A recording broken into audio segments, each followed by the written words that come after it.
I never believed that a single announcement could shift the balance of my life so drastically, but sitting in that sleek, glass-walled conference room, I realized how wrong I was. The murmur of congratulations rippled through the department as Mark Lawson stood, expression calm but triumphant. My chest tightened with a familiar ache. Mark had always been my fiercest competitor. Every project pitch, every budget review, every client call had been a contest between us. I prided myself on precision, creativity, and unshakable confidence. He prided himself on charm, smooth presentations, and an uncanny ability to land big accounts at the last minute. I pressed my lips into a thin line as HR's director handed him the formal letter. The paper felt impossibly heavy in my hand, as though its weight were measured in all the opportunities I'd lost. My turn came next. I was to stay, to cheer, to congratulate. I forced a smile and clapped. Around me, colleagues whispered approval. So many had predicted Mark's rise. But I had worked tirelessly, often staying late to refine proposals, arriving early to prep decks. I had deserved that promotion. Back at my desk, I stared at my computer screen, the cursor blinking on an unfinished presentation. I could have left. I could have sought a new role somewhere else. But something in me rebelled against surrender. I would not let this defeat define me. Then came the email. Welcome to your new role, Executive Assistant to Department Manager. Start Monday. Congratulations. I read the words twice, convinced my eyes betrayed me. But there it was, clear as day. The company had decided to pair me with Mark. The weekend stretched before me in uneasy silence. I walked through the park where I and Mark had once clashed over a stray dog, where I had beaten him at tennis by 5 points. Those small victories tasted hollow now. I sipped coffee at our usual cafe, the barista giving me a sympathetic glance. She knew. Everyone knew. By Sunday evening, I had made my decision. I would prove I was indispensable. I would force him to see that he could not achieve anything without me. Monday arrived, pale light filtering through blinds. I knocked once, then opened the door to Mark's office. He looked up, surprised, but his smile held no malice, only mild curiosity. He gestured to the chair beside his desk. Glad you're here. There's a lot to cover. There it was, his famous ease, that effortless leadership. I swallowed resentment and slid into the chair. He handed me a thick folder of client files and a list of errands. I noted each task with meticulous precision. Schedule 3 back-to-back meetings, revise the pitch deck for Kessler Industries, collect feedback forms from last week's focus group, organize Jeff's travel itinerary. As he spoke, I noticed the faint lines at the corners of his mouth and the determined set of his jaw, traits I'd never cared to acknowledge before. The days blurred into organized chaos. Mark relied on me more than I expected. He hesitated before decisions without my insights. He paused on wording without my edits. At first, I relished the power. I corrected his memos, filed his notes, flagged errors in client contracts. He said nothing, simply nodded and trusted. But late one evening, when the office emptied save for us, I saw the strain in his shoulders. He rubbed his temples, jaw clenched. His vulnerability struck me. I closed my laptop softly. Do you want a break? I asked, surprising myself. Mark glanced up, eyes exhausted but grateful. He shook his head. Just need to finish these numbers. He tapped the spreadsheet anxiously. I remembered the nights I'd spent alone, wrestling with formulas. Without thought, I slid his calculator closer and whispered, "Let me." Minutes later, he leaned back and allowed a rare, unguarded sigh. As days turned into weeks, our dynamic shifted. I expected rivalry, but found partnership. He laughed at my dry jokes. I listened to his stories about weekend fishing trips, a hobby he pursued to forget deadlines. He admired my attention to detail. I saw how much he cared about clients as people, not just accounts. One night, we stayed until midnight, brainstorming a campaign. The elevator ride down was silent, but not strained. I saw him in a new light, earnest, dedicated, and surprisingly gentle. Then came the evening that changed everything. A crisis erupted. Our star client threatened to pull their budget. Mark and I pored over every email, every contract clause, searching for a solution.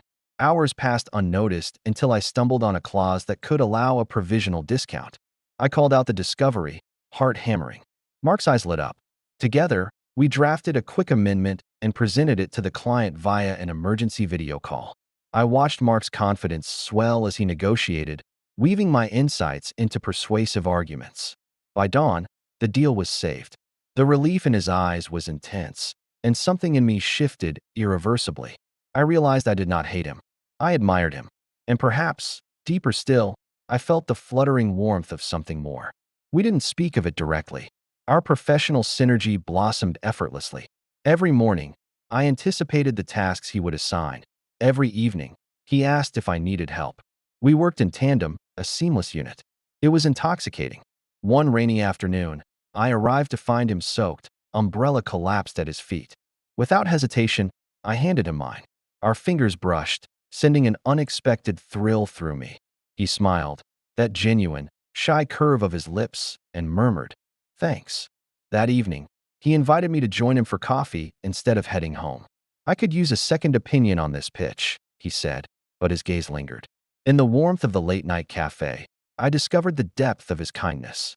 He confessed fears about living up to expectations, about letting down the team. My defenses crumbled.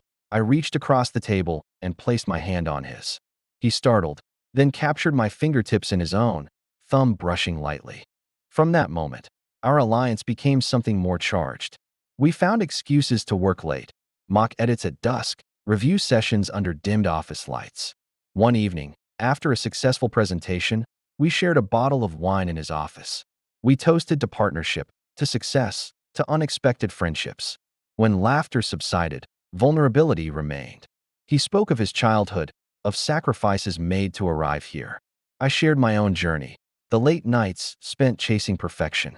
And in that quiet, ache-filled space, I realized how deeply connected we had become. Occasionally, doubt crept in. I remembered the fierce rivalry, the countless times I had lost to him. Fear whispered that I would be hurt, that my feelings would shatter any professional bond we had built. So I buried those emotions behind a veneer of banter and camaraderie. I reminded myself, he was my boss. He had every right to move on if he wished. Yet nothing prepared me for the night. He brushed a stray strand of hair from my face and traced my cheek with his thumb. His eyes held a silent question. I leaned in, closing the gap, letting my lips rest against his. The kiss was gentle, hesitant, but it spoke volumes. We broke apart, breathless. I thought of boundaries, of policies, of what this meant. But as he pulled me into an embrace, I knew I no longer cared. Rumors began swirling among colleagues. Whispers about late-night coffees, speculation over our growing closeness. I sensed Mark's hesitation as he navigated newsroom gossip. We both feared jeopardizing our hard-earned rapport. So one morning, he arrived at my desk, eyes resolute. "We should talk," he said. My heart lurched. He led me to the parking garage, empty, echoing. Under harsh fluorescent lights, he took my hands. "I can't risk your career," he began. "What if this backfires?"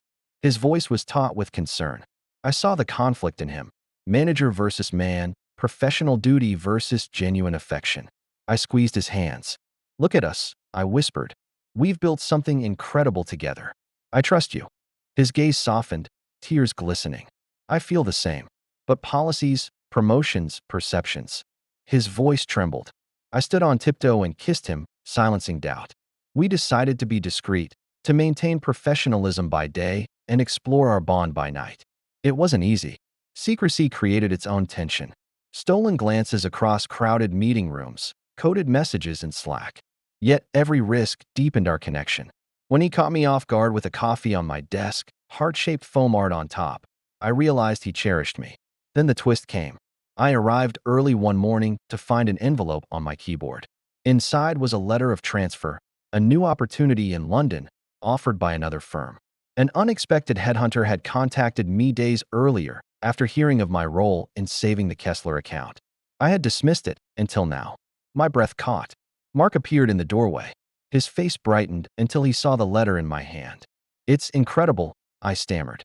"But it's thousands of miles away." He reached for it, scanning the words. His eyes widened with pride, then shadowed with fear. "You should go," he said softly. "This is your chance." My chest tightened.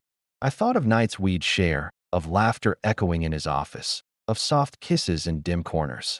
Yet I also thought of my own ambitions, of the career I had fought so hard to build.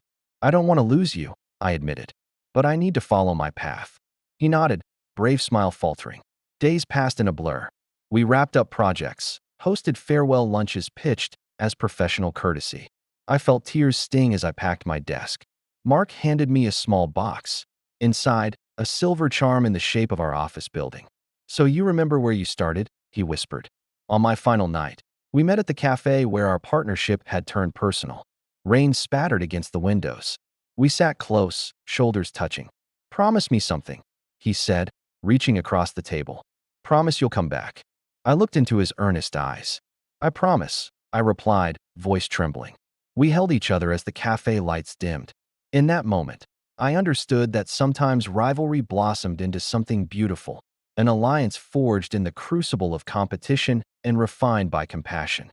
And though the future was uncertain, one truth shone clear.